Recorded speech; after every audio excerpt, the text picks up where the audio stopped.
د امریکا د ملکی هوایي چلن فدرالي ادارې د افغانستان له فضا څخه تیریدونکو امریکایي الوتکو ته یو لړ نوي مقررات وضع کړي دي. د تیرې جولای میاشتې په 25مه د امریکا د ملکی هوایي چلند فدرالي ادارې پریکړه وکړه چې د افغانستان په فضا کې په لوړه ارتفاع د ملکی الوتکو تګ راتګ ته اجازه ورکړې، خو اوس تازه د ادارې د افغانستان له فضا څخه د الوتکو د کار اخیستو په اړه یو لړ نوي مقررات عملي کړي دي.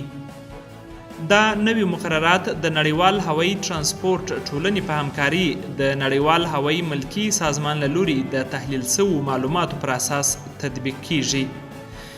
د امریکا د ملکی هوایي چلند ادارې خپلو الوتکو ته د افغانستان په اسمان کې پر 22,000 فوټه ارتفاع کې د الوت اجازه ورکړې ده.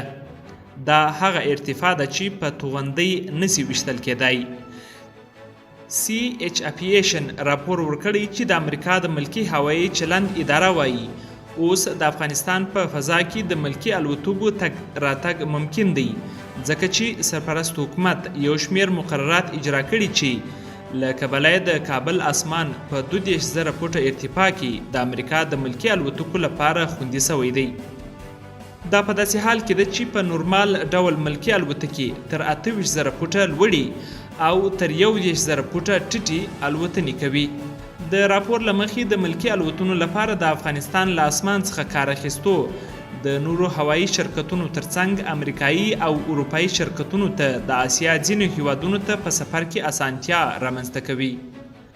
له یوې خوا د یو شمېر الوتکو د تګ راتګ لار لنډوي چې ورسره د هغو د تیلو مصرف او وخت سپموي، له بلې خوا افغانستان ته د حق العبور له درکه مالي ګټه رسوي.